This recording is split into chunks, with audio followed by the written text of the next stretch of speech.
UFC 324 goes down this Saturday, and I am going to give you a preview on how I think the main card is going to go, along with some prelim, thoughts, if you will.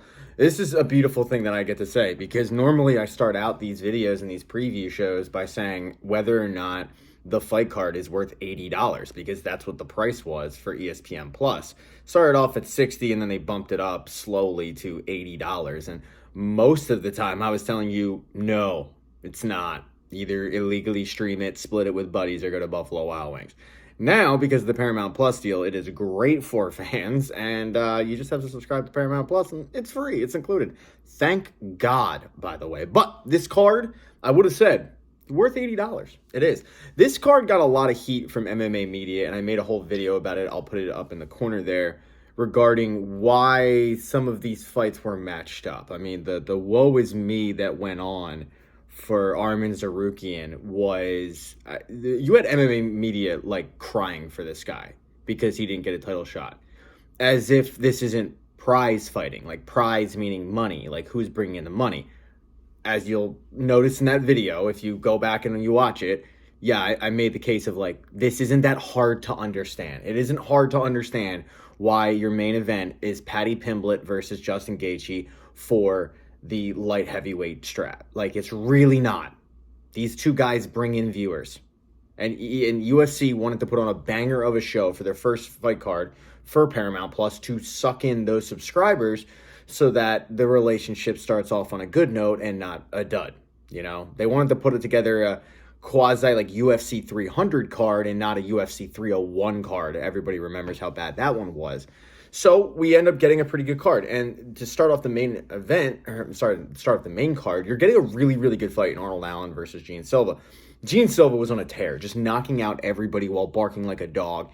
He really helped put the fighting nerds on the map, the gym that probably had the best 2025 of any gym in MMA. Like, their guys seem to not really lose until at the very end of the year, but pretty much all year long, their guys were just dominating and then putting on glasses with the tape.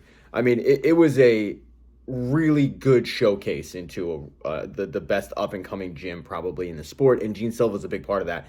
As I said, he just starched pretty much everybody until he ran into Diego Lopez, got caught. There's no shame in that. Like, Diego Lopez is one of the best fighters in the 145 division. That's why he's getting a title shot. That's why he's a former title contender. Like, losing to him, okay, fine. Arnold Allen is also one of the better fighters at 145. I don't think necessarily a ton of people know the name, like a casual fan wouldn't know the name because a lot of his fights go to a decision, but he is the way he wins is usually a commanding, no question about it. And when you look at some of the losses he's had, he's only had 3, but when you look at those losses, yeah, he's losing to the best. He's not losing to scrubs. He's losing to like Max Holloway. Okay, everybody loses to Max Holloway, it seems like, other than Ilya. But I think Arnold Allen is really, really well-rounded. He's never lost via knockout. But with all of that, you haven't lost by a knockout until you've lost by knockout. You know, I mean, it's eventually coming.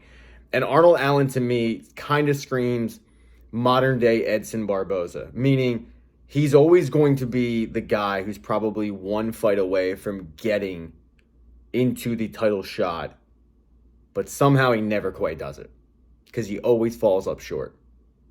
Falls up short? Oh my God, hit thumbs down for that. Comes up short. I think that Gene Silva is going to come in here like an absolute wrecking ball.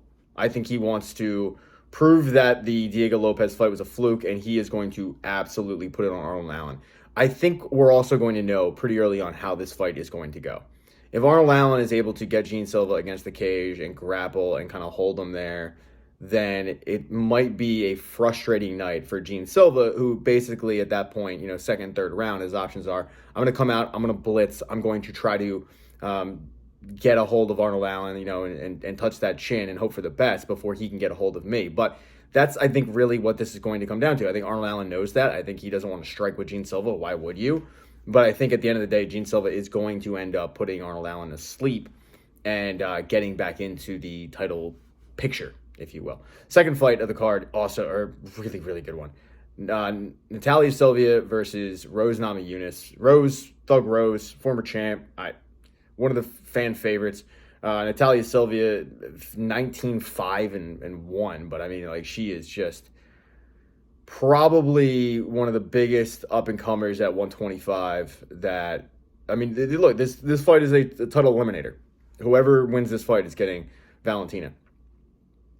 The question is going to be who shows up in terms of Rose. Do you get dialed in Rose? Do you get Rose that showed up against Wei Li? Or do you get Rose that showed up against Carla Esparza? I don't even count the Jessica Andrade fight because Rose was dominating that fight until she got dropped on her head. But when you look at the fight against Carla Esparza, it was like, what is this? This isn't Rose. This isn't Thug Rose. I think what's going to be interesting about this fight is both women have incredible footwork. Like, truly incredible footwork. Rose's ability to pick and pop and stay on the outside and just kind of get in that flow state is really, really tough to beat. Natalia Silva is kind of the similar. I think Rose's ground game, though, is a little bit better. I think she's more seasoned. I think she's more experienced. I like Rose in this one. I could obviously see it going to Silva, but I like Rose. I think Rose is going to take this one. I think it's going to be really, really close. But I think at the end of the day, Rose ends up taking this one and getting Valentina and then probably getting dominated, unfortunately, because everybody gets dominated against Valentina. Third fight on the main card is going to be one that you're not going to want to go to the bathroom for. It is Derek Lewis versus WCA Waldo Cortez Acosta, the guy who fought five times in 2025. Last one being on short notice, and he did exactly what he was supposed to do. He knocked the guy out in quick fashion. I guess Waldo or Cortez Acosta has like 17 kids, so he's got to keep it going. But in this instance, he hasn't fought a guy like Derek Lewis since he fought Sergey Pavlovich. And Pavlovich is one of the hardest hitters at heavyweight. You know, like, this dude looks like he actually, now that I think about it, he kind of looks like, God, what's the guy's name? Dennis Seaver, but like on steroids. He looks like Dennis Seaver. Dennis Seaver wasn't very good, but he looks like Dennis Seaver, but just jacked. But with that said, like, Pavlovich is one of the best. You know, he lost a few fights mixed in there, but they have also been to the best. But I look at Sergey Pavlovich as like a top 3 in a very, very shallow division, but a top 3. Derek Lewis, most knockouts in heavyweight history. Look, he's on the bad end of 30. He might be 40. But he's obviously winding down his career. He's not the same guy. He still has hands of stone that will put you into the shadow realm. And I think heavyweight is one of those few divisions where age doesn't really matter, because all you got to do is land one shot. You know, none of these guys are super fast, super quick. And Waldo Cortez Acosta, when he has had the ability to step up in a competition level, you know, he lost. Now, it was a decision, and, you know, it was unanimous and all that, and, you know, he didn't get dropped, he didn't get put to sleep. But there's something to be said about when Derek Lewis touches you. There's a reason why he has the most knockouts. Waldo Cortez Acosta, his last fight was against the Tomato Can. He stepped in on short notice because he knew it was going to be an easy paycheck. He's very good. He's very talented. I still think that Derek Lewis ends up getting this done, pounding his chest, taking his pants off and all of that. Wouldn't necessarily shock me if Derek Lewis lost, because this guy did end up losing to Tai Tuivasa. I really can't talk right now, which is beautiful for like a YouTube video. I'm sure you guys checked in on that. And I didn't see that coming. I didn't see like Tai hitting him with the elbow, knocking him out, like just dropping him. But with that said, I think that fight was in Houston, and Derek Lewis never fights well in Houston. So anyway, back to the point. I like Derek Lewis in this one. I like it by knockout. I think he's just too veteran savvy. I think he's going to put Waldo Cortez Acosta in his place. I think the UFC are trying desperately to get another contender in heavyweight, because it is such a shallow division. I think they know exactly what's going to happen when Alexander Volkov fights literally if he fights John Jones, if he fights Tom, we all know what's going to happen. You know, I mean, this division is like a 2-horse race with John and Tom, and that's about it. I think they desperately want to get a third guy in there because they know that Volkov is fine, but he's just fine. And I think that they're going to try to push him with a name via Derek Lewis, but I think Derek Lewis spoils that party. I love the next fight. Sean O'Malley versus Song Yadong. I mean, this is going to be an absolute scrap. I love this matchup so much. I wish it was 5 rounds. I know why they didn't make it 5 rounds, but I just wish it was. So Song is, I mean, so veteran-laden for being so young. I think he's still in like his 20s. And he's had 30 fights, which is bonkers. Sean O'Malley, being a former champion, has, I think, had like 20. So you're looking at a kid in Song Yadong who has more experience than Sean O'Malley, even though Sean O'Malley has fought the tougher competition. Look, I think Sean lost his belt to the best in the division, even though he doesn't have the belt right now, in Merab. I think Sean lost to Petr Yan. Other than that, Sean has continued to surprise me with his ability to talk shit and back it up. Song Yadong has a chin on him, for sure, and he hits very, very hard. But this is going to probably be a striking matchup. And in a striking matchup, I'm going to have to favor Sean. Sean's boxing ability, his ability to evade punches, his ability to counter-strike, all of it is next level. If they want to go to the ground, all we ever hear is that Sean's ground game is legit. So if they want to go to the ground, okay, like I'm sure Sean would be fine with doing that. But I think that this is a big step up for Song Yadong, who's already had a couple step ups in the past and, struggled at times, but he's definitely one to watch in the division because he is so young. I hate to say this, I also don't really like the chin that Song Yadong fights out of. I like Uriah Faber, but Team Alpha Male kind of always finds a way to just disappoint. This is a huge step up in competition for Song. Not to say that he hasn't had those in the past. Like, he's fought the big fights. Cheeto Vera comes to mind. Real quick, let me look at some of his other ones because I have my computer right here. Look, he loses to Petr Yan, who is the champion right now. No shame in that. He beats a washed-up Henry Cejudo. Granted, there was an eye poke in there, but like, when you look at some of the younger guys, I think probably his best victory is Chris Gutierrez. But other than that, it's like you lose to Corey Sandhagen, who is one of the best in the 135 division. He's probably top 3. I mean, like, Song has had the opportunities in the past to really put his name in title contention, and he has fallen short. And I think this is going to be another example. I think that the UFC like the matchup because they like it for Sean. And they like the fact that they can quickly get Sean into another title fight against Petr Yan. First fight went very, very close.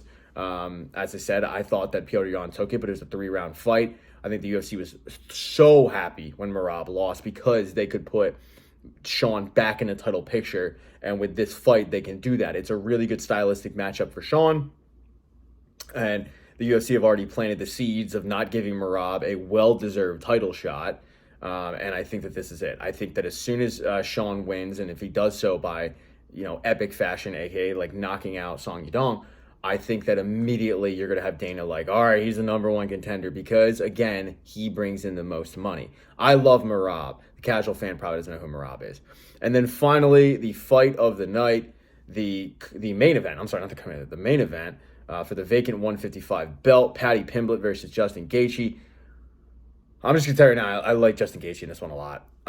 Now, with that said, I have not had the confidence in Paddy Pimblett that I probably should have. Like, I thought he was going to get absolutely dog-walked by Michael Chandler, and he ran through Michael Chandler. Paddy Pimblett's evolution in the sport has been truly impressive to watch. I thought he came in with a lot of hype, and I thought that the UFC was trying desperately to make him a Sean O'Malley-esque type figure, and I didn't think that he was ever going to be that guy. I never thought he would be in a position to be fighting for a vacant title. Is it a hollow title? Yeah, it is, because everybody knows that Ilya is the real champ. But still, I never thought that he was going to be in this position. I always thought he was going to be a guy that would like peter out in like top 5 maybe, but like pretty much 5, 6, 7, that kind of guy. that would probably get favorable matchups because he's a very popular fighter, and I completely understand it. I still to this day will crack up at when he's asked about the Tony Ferguson fight. Hey, he's got David Goggins in his corner, and he's like, I don't give a fuck about David Goggins. I'll knock him out and look at him and say, who's going to row the boats now? Like, that shit's hilarious. But there is something to be said about that level of competition that Patty has faced. While I give him credit, you do have to look at who he is fighting.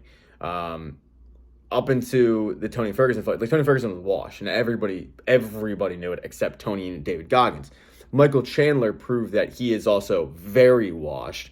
And basically his whole shtick now is I'm going to get my ass beat, but I'm going to hype up the crowd while doing it and then scream, are you not entertained? We are entertained. You lost the fight, sir. But all of that, I mean, I got to give credit to Patty. Like, I thought he lost against, Jared Gordon. I thought he lost against Jared Gordon. I think everybody thought he lost against Jared Gordon. But, man, he really elevated his game after that. And it seemed to really wake him up that he escaped that with a victory. In this instance, though, he is fighting a guy that is insanely well-rounded. And not only is he well-rounded, hits like a Mack truck. Patty's never faced somebody that hits as hard as Justin Gaethje. With the leg kick, like... real quick, I used to work in sports radio in Philly, and when Justin Gaethje and Edson Barboza fought, they fought in Philly, and they came into the station that I worked for to promote the fight, and I was pissed because I wasn't there, and I told the guys, I was like, I could have given you like questions that made you sound like you weren't idiots, like you actually followed the sport. And the guys at the station had no idea who these two guys were, and I was like, you don't understand, like this Justin Gaethje guy is so good, he's TKO'd people with leg kicks.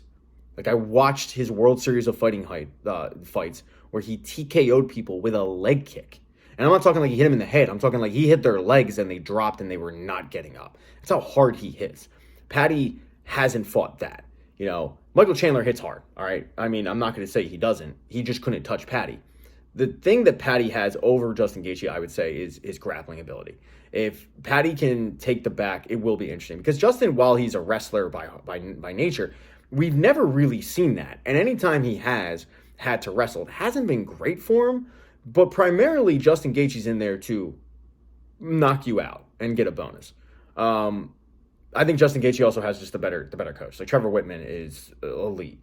And I didn't mention that with the Rose Namajunas fight, but he's her coach as well. He's one of the best striking coaches, if not the best striking coach in MMA. If this ends up being a striking contest, I think Justin Gaethje is going to pick Patty apart. I think he is going to hammer his legs.